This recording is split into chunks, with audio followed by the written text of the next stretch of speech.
A golden Mustang foal trembles beside its dead mother in the Montana wilderness, moments from death itself.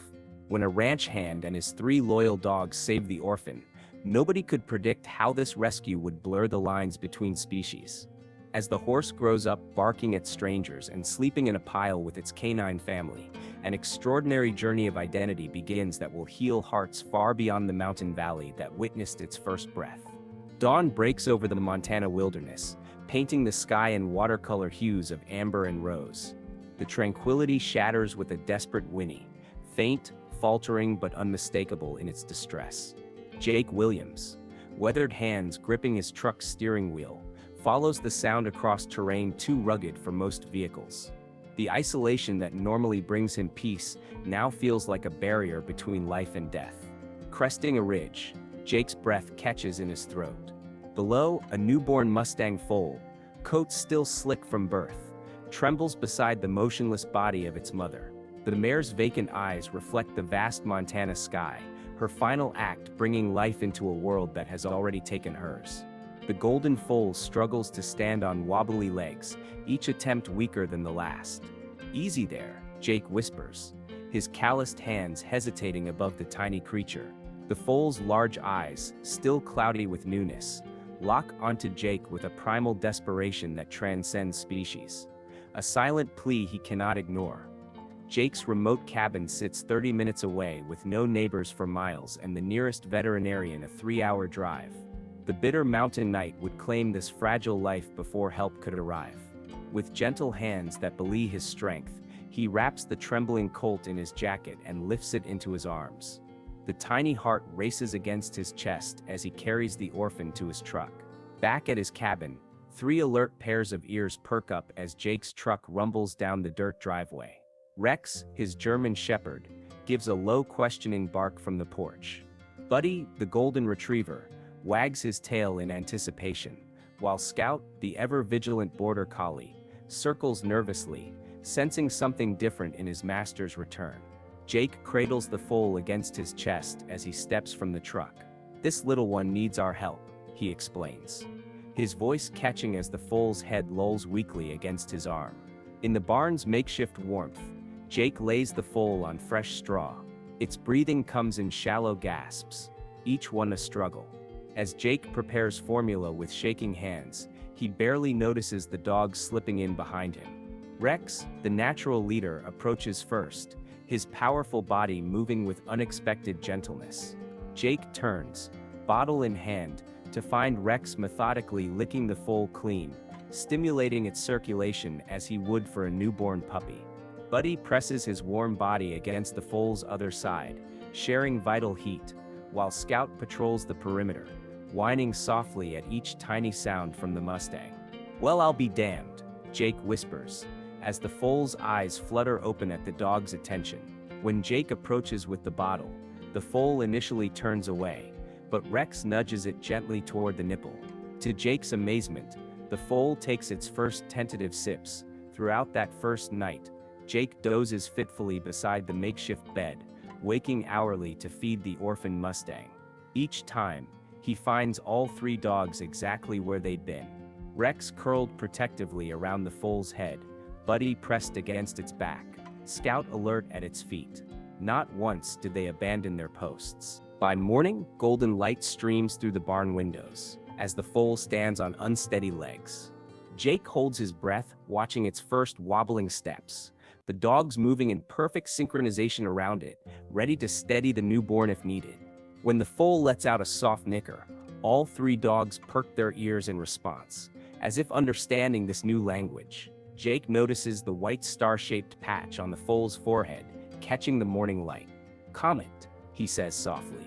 At the sound, the foal turns toward Jake and takes a tentative step in his direction, its first act of trust. Jake couldn't know then that this tiny orphan would bridge worlds no one believed could connect, or that the genuine love of 3 dogs for an abandoned horse would someday heal hearts far beyond his secluded Montana valley. 3 months transform the dying foal into a thriving young horse, but one with behaviors that leave visitors speechless. The first sign comes on a misty morning, as Jake sips coffee on his porch. A delivery truck rumbles up the driveway, and Rex, Buddy and Scout rush to the gate, barking their territorial warnings. But they aren't alone. Comet, now steady on his legs, bolts from the barn and joins the canine chorus. The sound that erupts from his throat isn't a normal whinny. It's a hybrid bark neigh that echoes across the valley. Jake's coffee mug freezes halfway to his lips as Comet paws at the ground, mimicking Rex's protective stance perfectly. What in the world? The delivery driver, Mike Thompson, steps from his truck, wide-eyed at the sight of a small horse integrated into the dog pack's defense line. He thinks he's one of them, Jake explains, unable to suppress a smile at Mike's bewilderment. Been that way since birth. Mike cautiously offers treats to the pack. When Comet pushes forward, awkwardly lowering his front end in an attempt to sit like the dogs, Mike's laughter breaks the tension. Never seen anything like it, he says, watching Comet take the treat with his lips, copying Rex's gentle approach. Word spreads quickly about Jake's unusual horse. Dr. Sarah Chen, a veterinarian specializing in behavioral science, arrives just in time to witness one of Comet's most comical behaviors, his attempt to mark territory by lifting his leg at the fence post. "This is absolutely fascinating, Doctor," Chen murmurs, documenting Comet's awkward stance. "I've studied cross-species imprinting, but never anything this complete." Jake leans against the barn door. "Is something wrong with him? Should I be correcting this?" Dr. Chen shakes her head. "Wrong? No. Unique? Absolutely. His brain developed during a critical period surrounded only by canine role models." She watches as Comet abandons his marking attempt and trots after Buddy, who has found a tennis ball. He's perfectly healthy physically. He's just not aware he's a horse. That afternoon, Dr. Chen witnesses the full extent of Comet's dog identity. Jake tosses a frayed tennis ball across the yard, and all three dogs race after it. Comet, not to be left out, gallops alongside them, his longer legs quickly outpacing his canine siblings. When Buddy retrieves the ball, Comet nudges him insistently until the retriever drops it.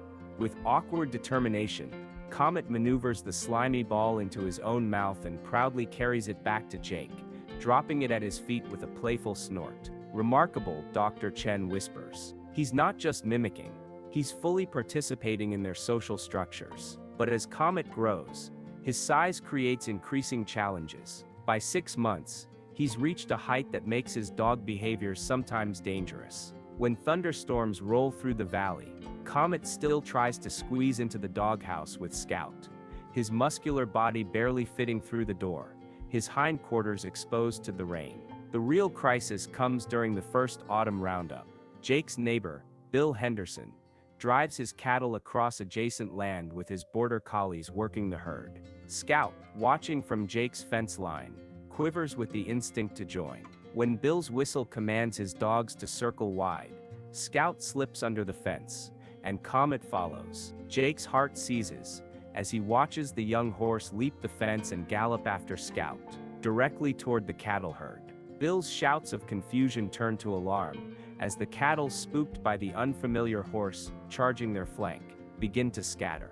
"Comet, no!" Jake's voice cracks as he runs toward the fence line. But Comet doesn't understand. In his mind, he's doing what Scout does, helping with the herd. The cattle break into a panicked run, Bill's dogs losing control of the situation. Jake vaults the fence, racing toward the chaos, as Bill's prized bull turns to challenge the strange intruder. Comet, suddenly realizing the danger, freezes in confusion. The massive bull paws the ground, ready to charge. It's Rex who saves him. The German Shepherd shoots across the field, positioning himself between Comet and the bull, his bark low and threatening. The bull hesitates just long enough for Bill to bring his horse around, driving the animal back toward the herd. That night, as rain drums against the barn roof, Jake sits with Dr. Chen in his kitchen. "He could have been killed today," Jake says, his voice hollow. "And it's my fault," Dr. Chen warms her hands around her coffee mug. "It's not about fault, Jake. You saved his life. But you're right, he's reaching a critical point." She looks toward the barn where Comet is safely stabled, the dogs keeping him company.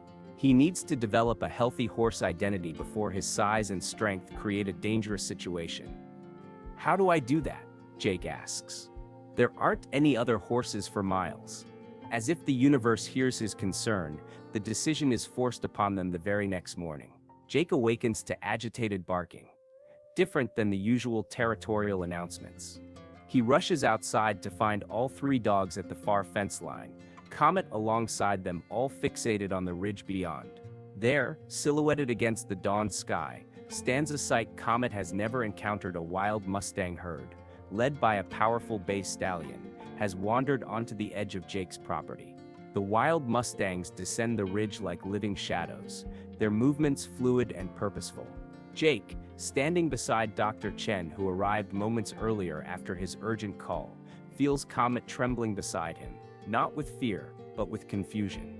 "This is a critical moment," Dr. Chen whispers, her scientific detachment faltering at the raw emotion of the scene unfolding before them. His first encounter with his own kind. The lead stallion, a magnificent bay with muscles rippling beneath his glossy coat, notices the strange arrangement at the fence line. Three dogs and what appears to be a young horse standing among them. He throws his head, nostrils flaring, and approaches with deliberate steps. Rex, ever the protector, moves forward slightly, but Jake gently holds him back. "Let's see what happens," he murmurs, his heart pounding with both hope and dread. Comet stares at the approaching Mustangs, his ears swiveling in confusion. When the stallion lets out a commanding whinny, a sound Comet has never heard before, the young horse looks back at Rex, visibly uncertain how to respond to this unfamiliar language. The stallion approaches the fence, his powerful presence commanding attention. Comet watches, motionless as several mares and younger horses follow their leader. When the stallion reaches the fence line, he extends his neck in the traditional horse greeting, expecting Comet to reciprocate. Instead, Comet drops into a playbow, front legs extended, rear end in the air, the universal canine invitation to play. The stallion jerks back, clearly startled by this incomprehensible behavior from what should be one of his kind. "Oh my God!" Dr. Chen breathes, frantically taking notes. This is unprecedented. He's responding with completely dog-appropriate social cues to a horse interaction. The stallion tries again, nickering softly, the sound horses use to establish peaceful contact. Comet tilts his head sideways, exactly like Scout does when confused by an unfamiliar sound. What follows is both heartbreaking and fascinating. The wild horses attempt every natural equine social gesture, mutual grooming invitations, parallel grazing demonstrations, friendly nickering. Comet responds to each with dog behaviors, play bows, attempts to initiate chase games, and confused head tilts. When a young filly approaches with natural horse curiosity, Comet grabs a stick from the ground and prances around with it, trying to entice her into a game of fetch. The filly backs away, clearly bewildered by this strange behavior. Jake watches, his throat tight with emotion. He doesn't recognize them as his own kind, does he? Dr. Chen shakes her head. No, to him, they're as foreign as deer or elk would be. He has no framework for understanding horse society or communication. The encounter ends when Rex, sensing Comet's growing distress, gives a short bark and leads the pack, Comet included, back toward the barn. The Mustangs watch their retreat, the stallion's ears pricked forward in what seems like genuine confusion before he turns, leading his herd back toward the ridge. That night, Jake finds Comet standing at the fence, staring toward where the Mustangs had been. For the first time, the young horse makes a soft whinnying sound. Not his usual bark-neigh hybrid, but something more natural, more horse-like. Then, as if ashamed, he looks back toward the barn, where his dog family waits, and returns to his bark-neigh, as if reasserting his canine identity. He's confused, Dr. Chen explains, when Jake calls her about this behavior. For the first time, he's experiencing a conflict between his learned identity and something deeper, more instinctual. The solution comes from an unexpected source. Dr. Chen arrives the following week with Gentle Ben, an elderly therapy horse known for his work with traumatized animals. Ben speaks both languages, in a way she explains as the placid quarter horse is unloaded from the trailer. He's worked with dogs in multi-species therapy programs. He might be able to bridge Comet's worlds. The introduction is carefully orchestrated. Comet approaches Ben with his usual dog greeting. attempting to sniff the older horse's rear. Instead of reacting with offense like the wild mare had, Ben simply stands patiently, allowing the unusual interaction. When Comet playbows, Ben lowers his head in a gentle horse greeting, creating a bridge between their different languages. Over the following days, Ben becomes Comet's translator between worlds. He grazes near the dog pack, showing Comet that horses can be part of a mixed species group. When Comet brings him sticks to play with, Ben gently lips at them, not playing tug of war, but not rejecting the gesture either. The breakthrough comes when Ben teaches Comet to whinny properly. It starts with Ben calling to Jake at feeding time. Comet, wanting to participate, attempts to copy the sound. His first real whinny is shaky and uncertain, but Ben nickered encouragement. The dogs watch this development with what Jake swears is pride. Rex even barks approval when Comet successfully whinnies for his dinner, establishing that horse sounds are acceptable in their pack. As autumn deepens toward winter, something remarkable happens. A severe snowstorm isolates the ranch, with drifts too deep for the dogs to navigate.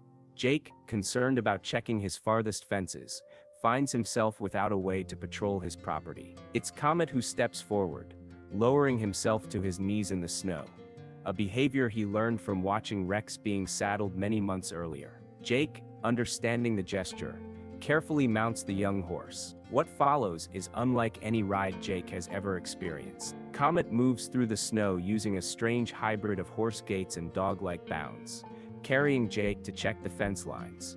With the three dogs following in the path, Comet breaks through the deep snow. When they return to the cabin, Jake slides from Comet's back with tears freezing on his cheeks. This extraordinary animal, caught between worlds, has found a way to serve both his human and his pack. He's not confused anymore, Jake tells Dr. Chen on the phone that night.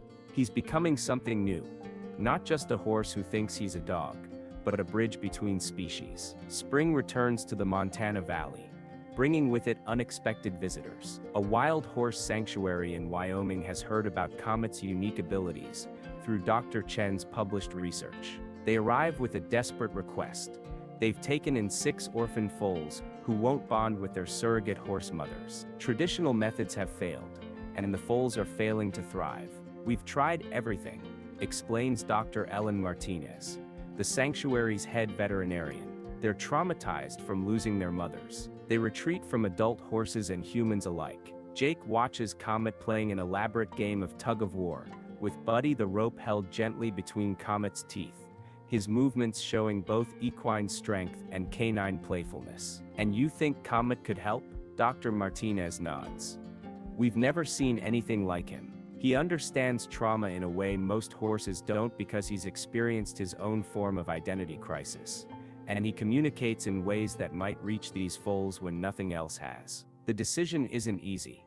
Jake can't bear the thought of separating Comet from his dog family, even temporarily.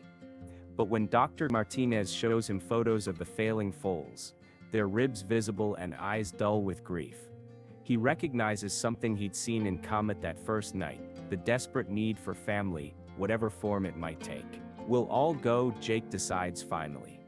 The dogs, Ben, all of us. These foals need to see what's possible when species don't matter to the heart. The journey to Wyoming transforms into a strange caravan, Jake's truck pulling a horse trailer carrying Comet and Ben, with the 3 dogs safely secured in the back seat. At rest stops, Comet whinnies for Ben and barks for his dog pack, creating a symphony of sounds that draws curious onlookers. At the sanctuary, the staff watches with skepticism as Jake unloads his unusual family. The 6 orphan foals have been placed in a separate paddock, their thin bodies huddled together for security, eyes wide with fear at every approach. Jake leads Comet toward the paddock, the 3 dogs and Ben following with perfect trust. The foals retreat to the farthest corner as they approach. Jake unlatches the gate, but instead of entering, he simply sits down on the ground outside it. One by one, his unusual family arranges themselves around him. Rex on his right, Buddy and Scout curled nearby, Ben standing protectively behind, and Comet, after a moment's consideration, lying down in the dust exactly like a dog would, his legs tucked beneath him. They wait in silence. Minutes stretch into an hour. The sanctuary staff begins to whisper about wasted time and failed experiments. But Jake and Dr. Chen, watching from a distance, recognize the psychology at work, showing rather than forcing, invitation rather than intrusion. Finally, the smallest foal, a spindly chestnut with a white blaze, takes a hesitant step forward, drawn by the peaceful tableau of different species coexisting. Comet raises his head but makes no move toward the gate, simply watching with gentle interest. The little foal takes another step, then another. When the foal reaches the gate, nose extended in curiosity, Comet does something extraordinary. He rises slowly and approaches the gate from his side, then lowers himself again into a playbow, but gentler than his usual enthusiastic version, almost a formal greeting. The foal startles but doesn't retreat. Instead, it watches in confusion as Comet turns and nuzzles Rex, then Buddy, then Scout, showing the foal that these predator species mean no harm. Then Comet picks up a small branch in his teeth and offers it through the gate to the foal, a gesture combining horse greeting and dog play invitation. The tiny foal doesn't take the stick, but it does stretch its neck further, touching noses with Comet through the fence. Something shifts in its posture, a moment of trust. Over the next several days, Jake and his family return to sit outside the paddock. Each day, more foals approach the fence. By the 5th day, Jake opens the gate and allows Comet to enter alone. What follows astonishes even Dr. Martinez. Comet approaches the foals with a unique communication style, part horse, part dog, all heart. He shows them it's safe to approach humans by demonstrating his trust in Jake. He teaches them to play by bringing toys into the paddock. Most importantly, he shows them how to be part of a family that looks nothing like what nature intended. Within 3 weeks, the transformation is remarkable. The once skeletal foals have gained weight and developed glossy coats. They follow Comet like eager students, mimicking his unique behaviors, some learning to carry sticks in their mouths, others attempting his playbow greeting. When thunderstorms roll through, they no longer panic, but instead gather close to Comet, who shields them with his body just as Rex once shielded him. Most remarkably, they begin approaching the sanctuary's staff for attention, allowing human touch without fear. Dr. Martinez documents everything, calling it the Comet Protocol, a revolutionary approach to rehabilitation that bridges species barriers through cross-species communication. He's neither fully horse nor dog, she explains to visitors who come to witness the miracle. He's become something extraordinary, a translator between worlds that trauma had separated. The sanctuary offers Jake a permanent position, with accommodations for his entire unusual family. The opportunity to help more traumatized animals using Comet's special abilities is tempting. But as Jake watches Comet leading the foals in what looks suspiciously like a game of follow the leader around the paddock, he recognizes something essential. He needs his home, Jake tells Dr. Martinez. His dog family, his mountains, his freedom to be exactly what he is, not what anyone expects him to be. He smiles as Scout attempts to herd the foals into a tighter group, his border collie instincts perfectly intact despite his advancing age. But we'll come back, maybe not to stay, but to help when you need us. As summer fades into autumn, Jake's unusual family returns to their Montana valley. The foals, now thriving and integrated with suitable horse companions, watch their departure with healthy independence rather than desperation, the greatest gift Comet could have given them. Back home, Comet gallops across the familiar pasture, his movements now a fluid blend of equine grace and canine exuberance. He still carries tennis balls in his mouth, and still curls up with the dogs on cold nights. But he also whinnies to the wild mustangs that occasionally appear on the ridge and stands tall and proud when Ben grooms his mane. Dr. Chen's research on Comet has spread worldwide, bringing scientists and animal behaviorists to Jake's remote ranch.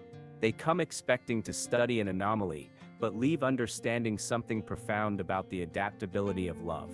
One crisp autumn evening, as the sun paints the mountains in gold and crimson, Jake sits on his porch steps. Buddy rests his graying muzzle on Jake's knee while Scout dozes nearby. Rex, now elderly but still the heart of the pack, keeps watch from his favorite spot. Ben grazes peacefully in the near pasture, and Comet, silhouetted against the sunset, stands with one foot playfully pawing the ground, halfway between dog play invitation and horse impatience. He is neither fully horse nor fully dog. He is simply perfectly Comet, a living bridge between worlds that were never meant to be separate in the first place. Jake watches as a young girl approaches Comet carefully. She's the daughter of new neighbors, born with differences that make communication difficult. Her parents brought her to meet the famous dog horse after traditional therapies failed. To everyone's amazement, she speaks her first full sentence while burying her fingers in Comet's mane. He knows what it's like to be different too. As darkness settles over the valley, Comet trots to the porch and drops a slightly slobbery tennis ball at Jake's feet. His soft whinny bark seems to ask a question that transcends species. Isn't this what family really means? Not looking the same or speaking the same language, but loving each other exactly as we are. Jake throws the ball into the gathering dusk, watching as his extraordinary horse bounds after it with all the joy of the puppy he believes himself to be.